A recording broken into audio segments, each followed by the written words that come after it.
Hello everyone and welcome back to the channel. I'm Subsistor and this is your Alpha 5.6 update for Subsistence. Firstly, I want to apologize for the delay in getting this update video out to you, the good people who subscribe.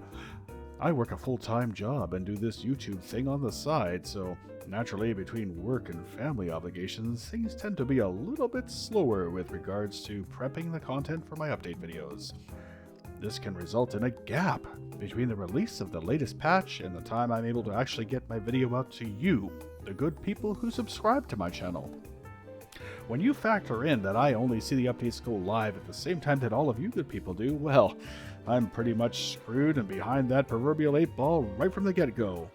Not only do I still have to familiarize myself with what's changed in the game, but I also have to try and get some entertaining footage before I can put out a video for all you wonderful people. I guess what I'm trying to say is, I want to thank all of you for your patience and understanding during this time. This is a new channel and I'm learning as I go. I promise you, I'll do my best to get the videos out as soon as I can, and hopefully the quality will improve as we go.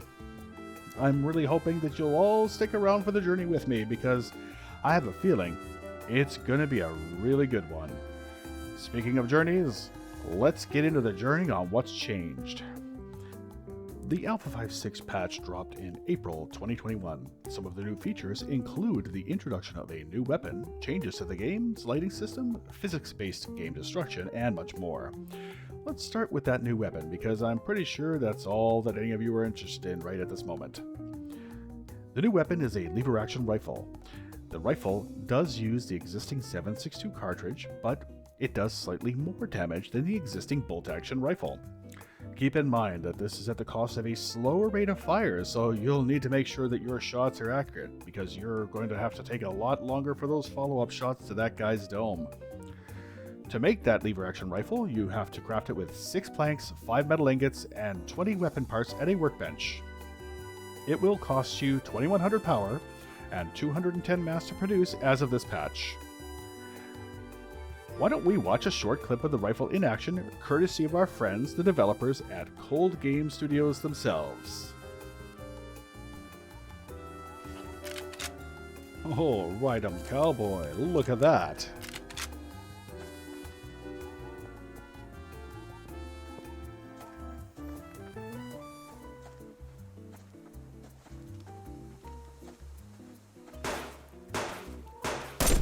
Nice shot.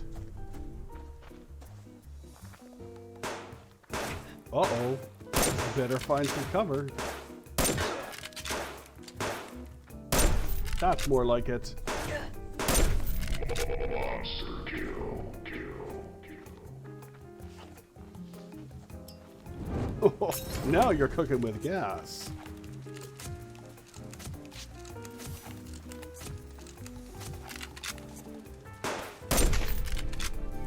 That solves that problem.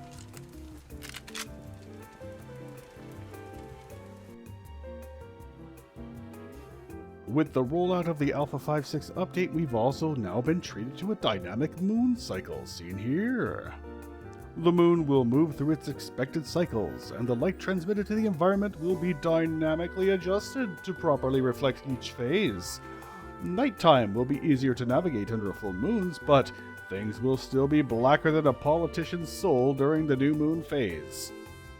The light transmission is also linked to the weather system, so if it's a cloudy or rainy night, even the full moon won't be much help in lighting things up for you. Don't forget your glow sticks.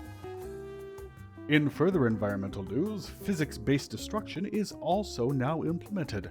It used to be that when base items were destroyed, they would just make a disappointing crunchy noise, then just kind of pop out of existence with absolutely no fanfare whatsoever. Now, your base destruction efforts will be rewarded, with bits of buildings exploding, structures collapsing, and generally making a mess out of the local neighborhood. Let's have a peek at a video, shall we?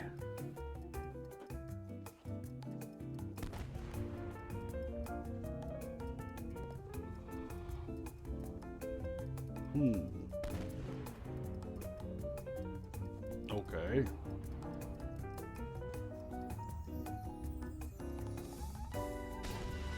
Whoa, Nelly, look at that!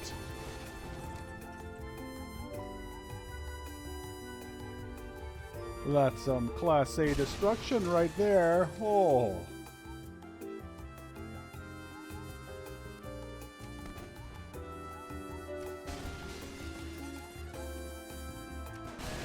The roof is on fire!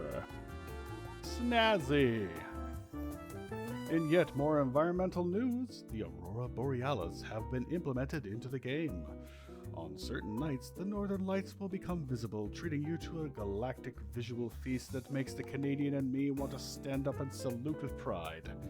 Just remember, they too will be impacted by weather systems, making their appearance muted with the passage of storm fronts or fog. A plaid shirt has been introduced as a new clothing option from the default player crafting menu. It provides us with one more option to the high-tier t-shirt. Players should note that the plaid shirt offers slightly more warmth at the cost of having a slightly lower damage resistance. With the introduction of that new shirt, you might wonder why we've never been able to see the shirts we've crafted on the arms of our characters. Well, rest easy, now you can. No longer will you be greeted with bare arms. Your character will sport whatever clothing you happen to have on at the time. Wow. No doubt your immersion will increase by, at least 5,000%.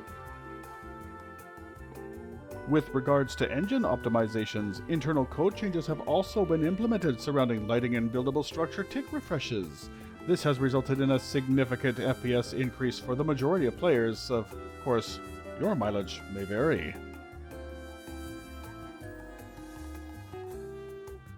Also on the server back end of things, a number of changes have been implemented to combat scumbag exploiters and hackers.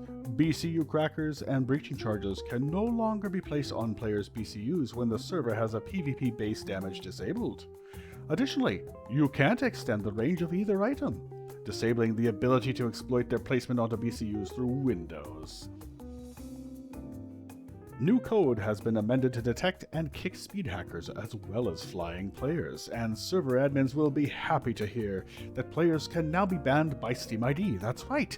Previously, you could only ban people if they were logged into the server at that time. Now, you can use the console to ban players by inputting their Steam IDs at any time your little heart desires. Once banned, you can see them listed under the banned list in the server info UI. A new addition to the resource and crafting world is phosphate ore. It's fairly rare and can be crafted by the refinery into phosphorus. Each piece of ore will yield you 3 phosphorus, which can be used to craft incendiary rounds. These rounds can only be used in the lever action rifle by pressing the left Alt to switch between ammo types. Crafting of incendiary rounds will need 4 hulls, 10 gunpowder, and 4 phosphorus. They will still deal the same ballistic damage as the normal 7.62 rounds, but will also set the victim on fire for 10 seconds, during which time they will suffer burn damage. Jumping into water sources will, unfortunately for you, extinguish the fire. In what can only be described as one of my personal favorite quality of life changes to come to the game so far, you can now shift and right-click on any item stack to move one item from the main stack per click to the secondary stack.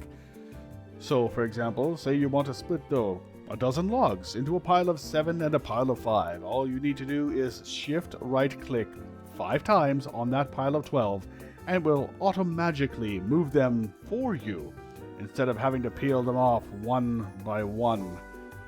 Thank God. Strength boosts have been implemented and are located under the default medical crafting menu.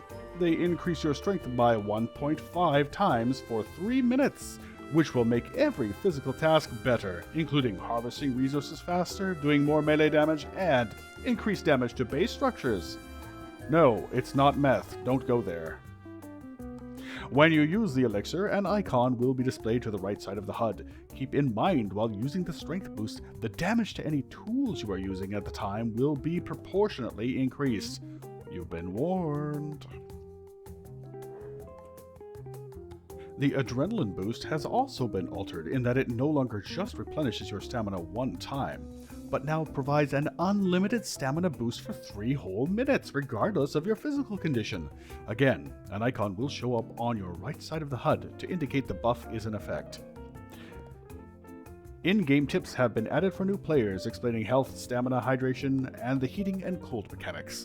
This should result in many new players not pitching their mouse in a blind rage through their monitors when trying to figure out just what the hell is going on for the first few hours.